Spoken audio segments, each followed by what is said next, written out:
Welcome to Wayward Writers. I'm Senior Literary Agent and author Heather Cashman. I'm author and writing coach Bethany Bearce. And I'm author and writing coach Nicki Jacobsmeyer. Our mission is to nurture and enrich established writers throughout their publishing journeys. We welcome all genres, age groups, and publishing paths through video podcasts, online webinars, in-person retreats, and more. We're here to help you conquer your path.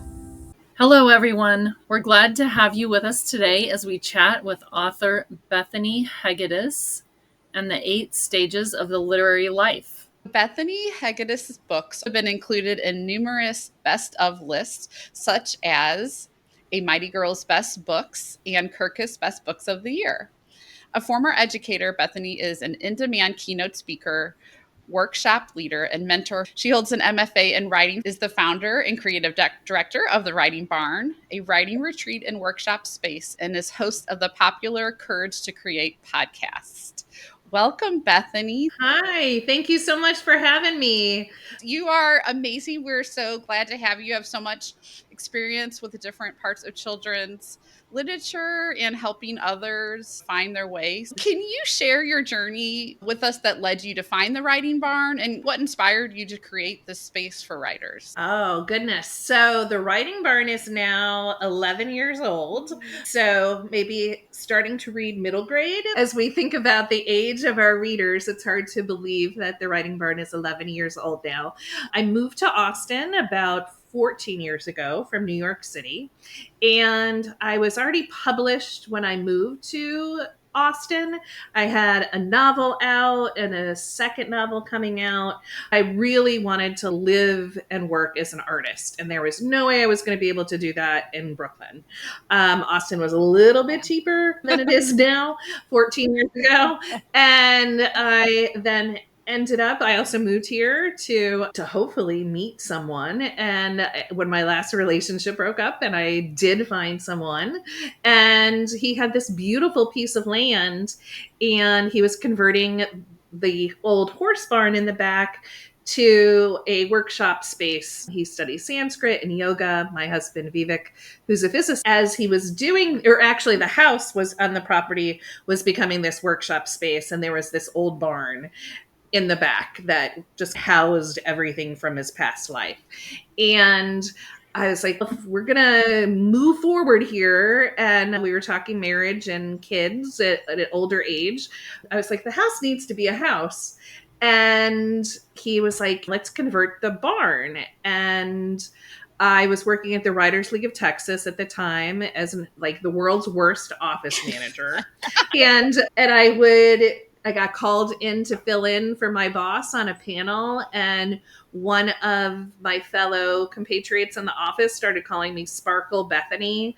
And I realized I loved talking to writers. I was a writer myself. I loved creating programming for writers, and it just built from there. So in our first year, we had Sarah Czar, Francisco X. Stork, and my agent, Alexandra Penfold at Upstart Crow, who's also a author now herself.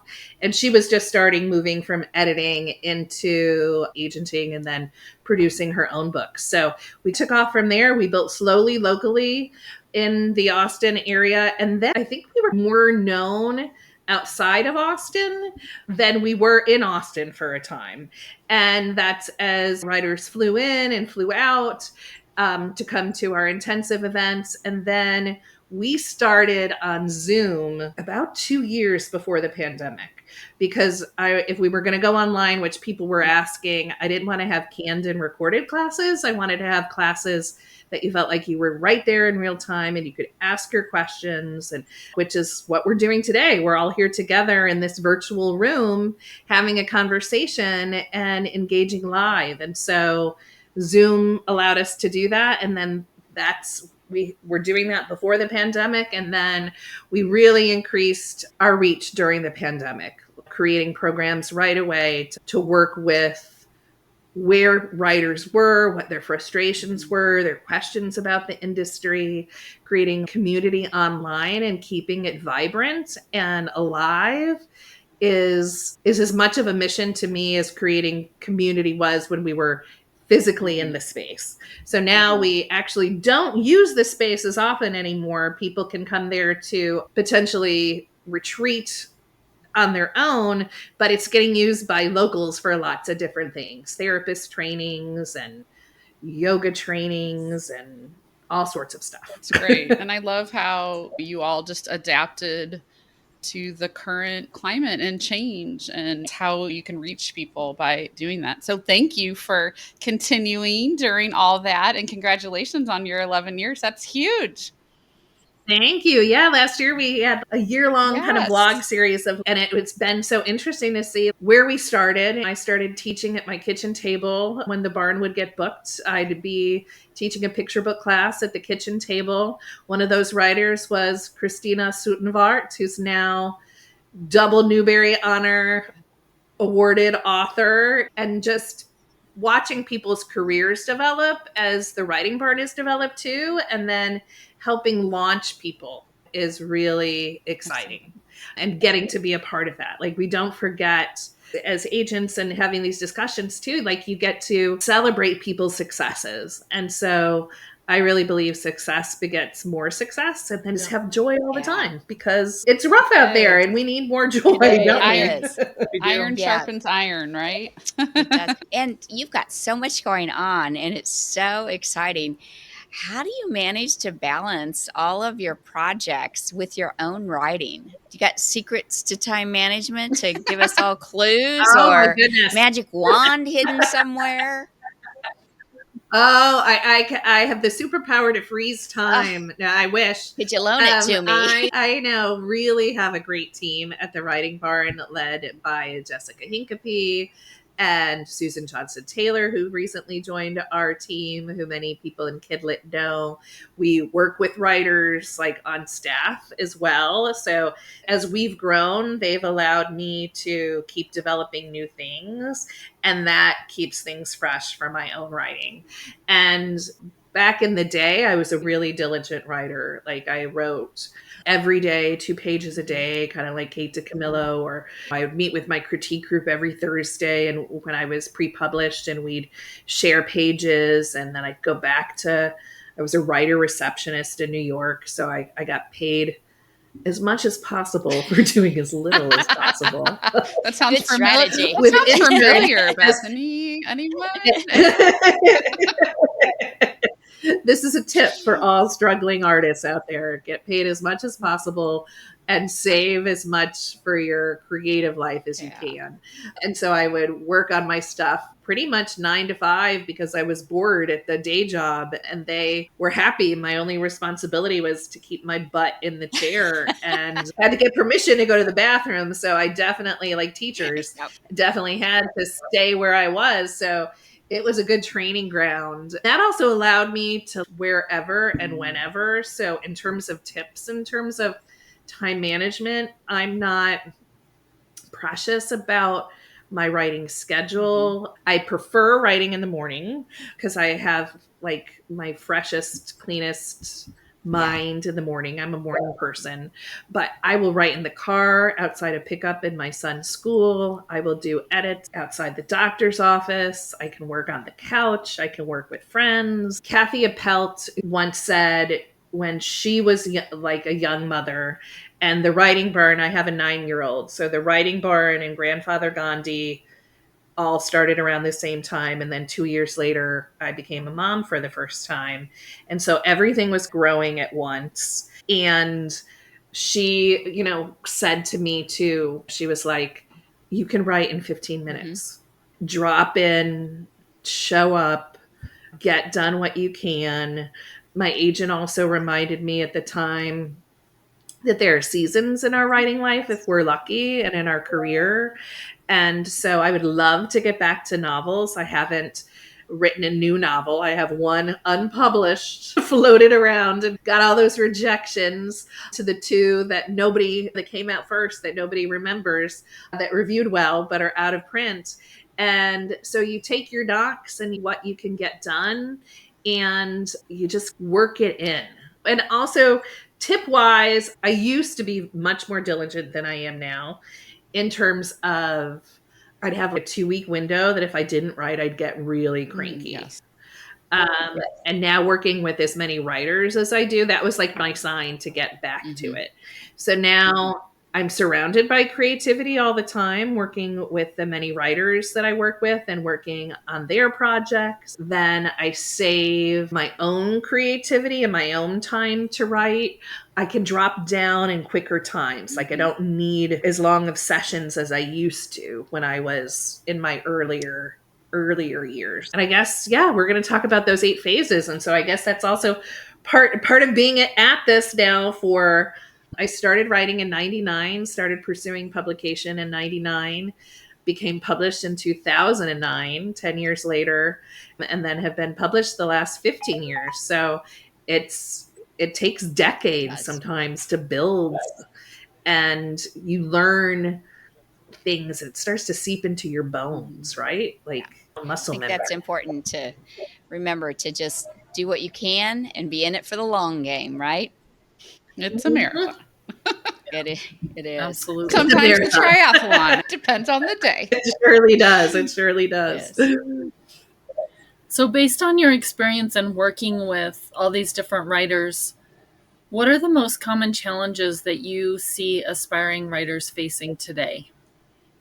Oh, goodness. One of the things that surprised me when I started working with writers and seeing like the writers who came to the classes, and then the writers who signed up for our 6-month programs, and then our writers who came to the weekends, didn't matter their age, didn't matter their experience. Many of them really had a deep desire, like they wanted to know, am I talented? And I remember like Oprah saying, as soon as she finished an interview with whoever luminary she was like working with, they would cut at the end and they'd go, did I do okay? And it reminded me of that kind of thing. So I think approval, balancing wanting external approval and needing our own internal approval, is where we all kind of start, and we can come back to that. Whether you're a hobbyist, whether you're deep in craft classes, even when your books are coming out, you're like, oh, what's that review going to say? Am I going to get found out? Maybe I'm not talented.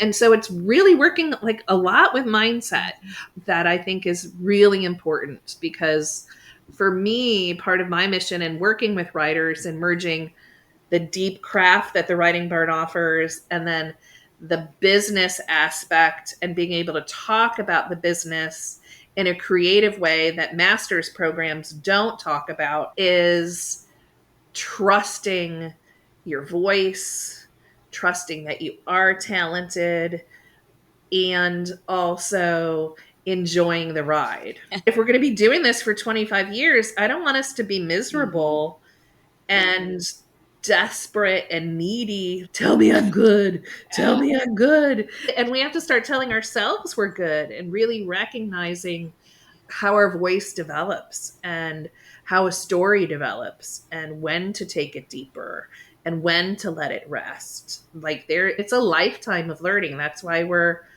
at this for so long. The incredible Rob Sanders, who teaches with us at the Writing Barn, he just signed up for a middle grade class with Lynn Kelly. Like Kathy Appelt would take classes with us. So like the real writers never stop learning.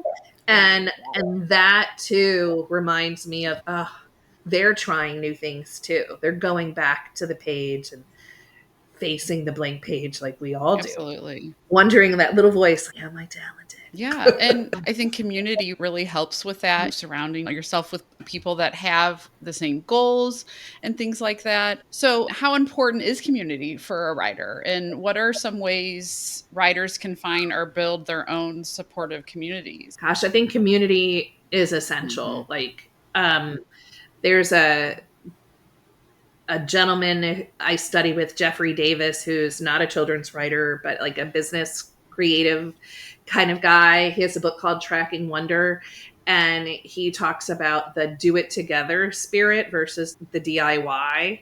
And the thing about writers is it's our mind, it's our heart, It's our computer. We don't need anybody else, right? If we're directing a movie, we're the casting director, the director, the lighting designer, the costumer, the intimacy coordinator, like for all of I those like that. things.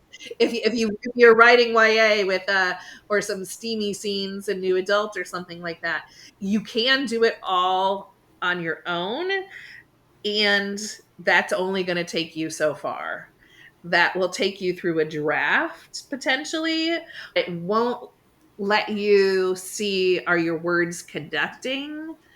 And community is also really great as your first readers, sharing tips and tools, pointing you in the direction of what's worth your time and what's not, being in the trenches together. There's a real sense of camaraderie. And I really believe that one of the reasons why community is so important to writers is because we're a unique breed.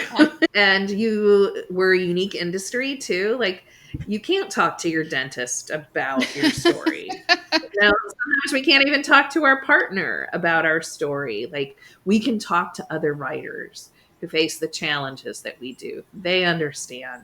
They're not going to judge or say, oh, you've been at this 10 years. How come?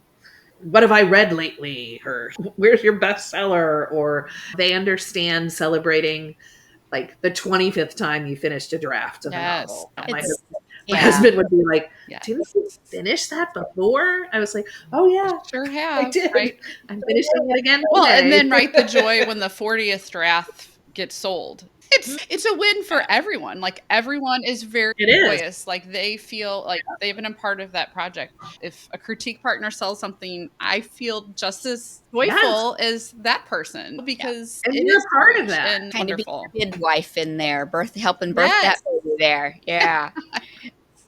Yeah. So yeah, so You need a team, and you need you a know? team. That's why we've started Wayward Writers, to help people find their team too. Bethany, you've been at this a while, as you said, and have been very successful at it. So what advice would you give to somebody who's starting out now on their writing journey? Like brand new. What would you tell them? Brand new. I would tell them, if you have a desire to write, like you have a fire in your belly, or usually writers have been readers. So you're already in training. You're not at day one. You've probably been journaling. You've probably written poems for gifts for your family for years.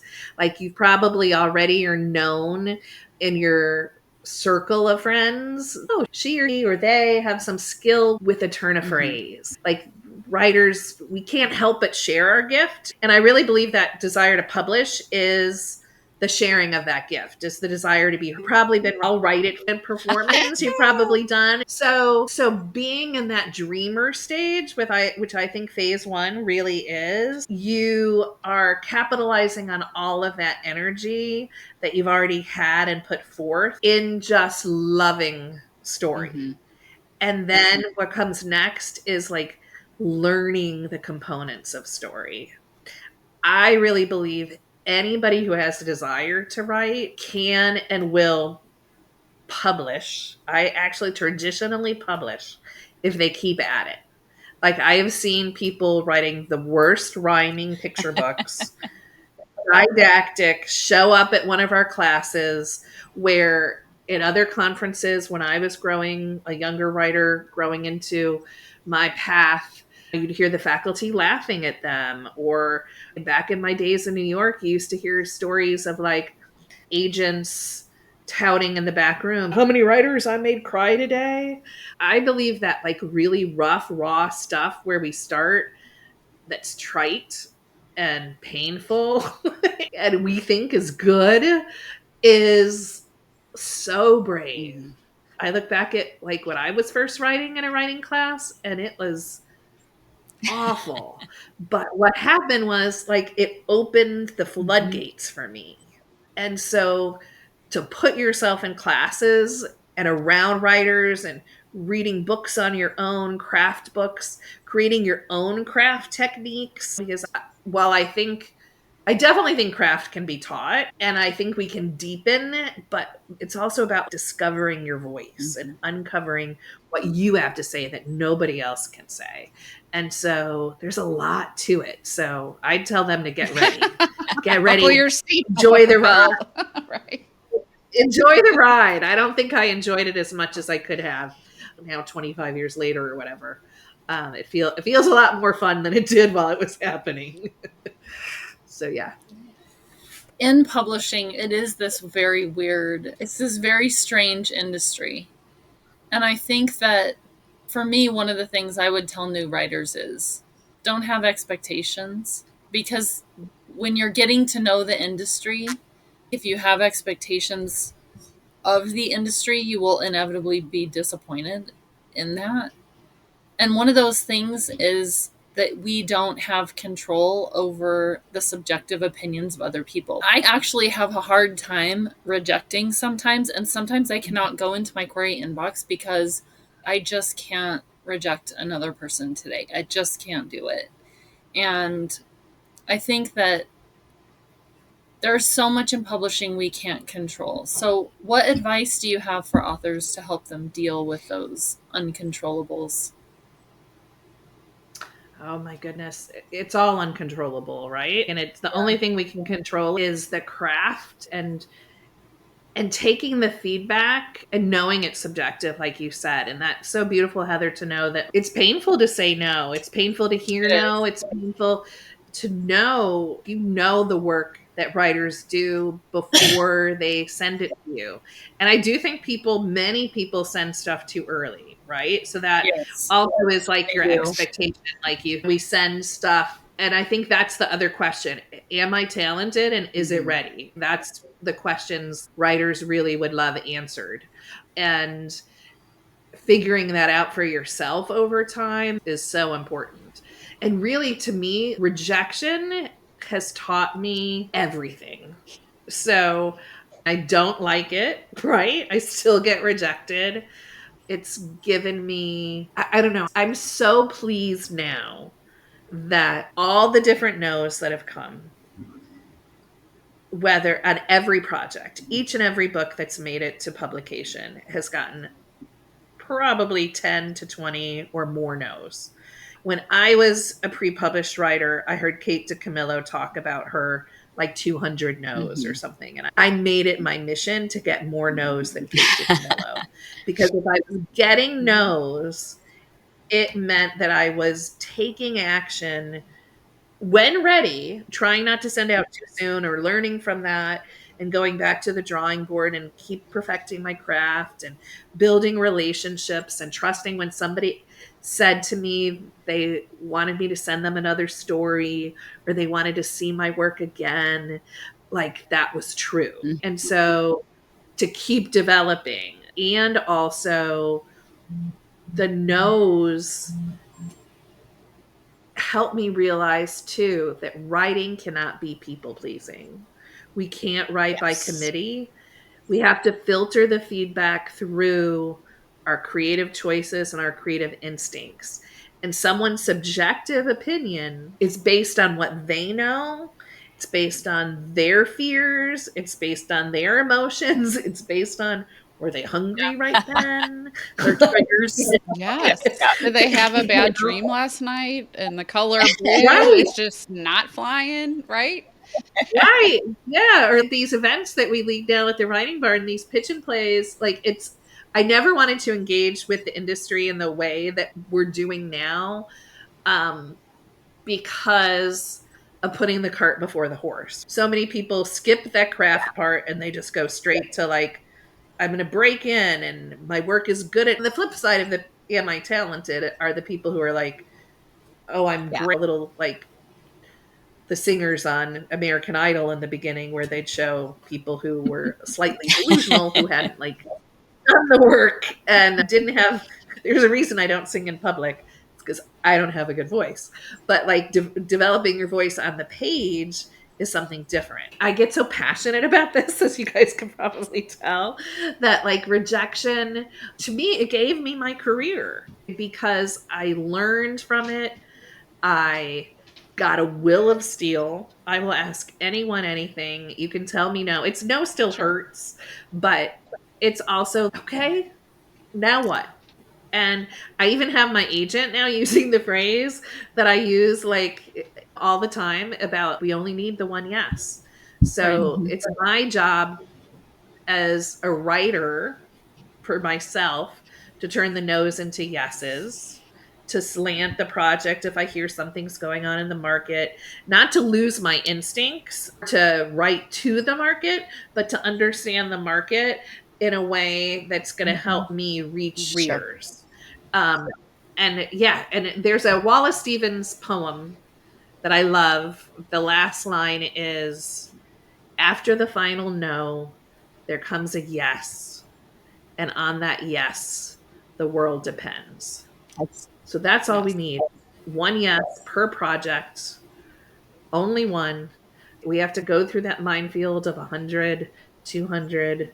Statistically, I'm a business major. That's my background before I started writing. And statistically, they tell you you have to get 100 no's in sales before you get one yes. And so I'll have my 100 no's around, and a yes doesn't necessarily, that's the other thing I was going to say. Don't you think it matters too what is a no? Because I bought something similar to this, so I'm going to pass on this, but I would love to see your next projects. That's not really a no. That's a not yet. Like, that window is still open. And I think sometimes after we hear no for so long, everything seems like a no, right? Like, we get jaded and cynical, but there's a lot of yeses that are happening that might not be why yes. Like winning a contest, that's a yes. That is validation Yeah. that someone other than your mother or best friend thinks you have talent. Exactly. It's Yeah, it's reframing. It's also understanding. That's why in our new program, The Verge, which Heather's a part of, is I'm really working with people to decipher what the industry speak is because they don't mhm. know. They just hear no, and like I used to, but now I not only see my no's, I see no's of the writers, I see no's of my Yeah. friends, I see no's of the instructors. I made it my mission when Grandfather Gandhi first came out and was doing really well. And everybody was like, oh my gosh, that book took 14 years to come out, had been rejected everywhere in town around New York City. And so I was like, I started a series called Rejecting Rejection. I wanted writers to start talking about it and to stop being ashamed of it so we could understand, oh, what does that no mean and why? Does the market need to catch up to you? Do you need to wait for the market to change? Do you need to do more work? I tell my writers too, make a list of every reason they can say no. Every reason.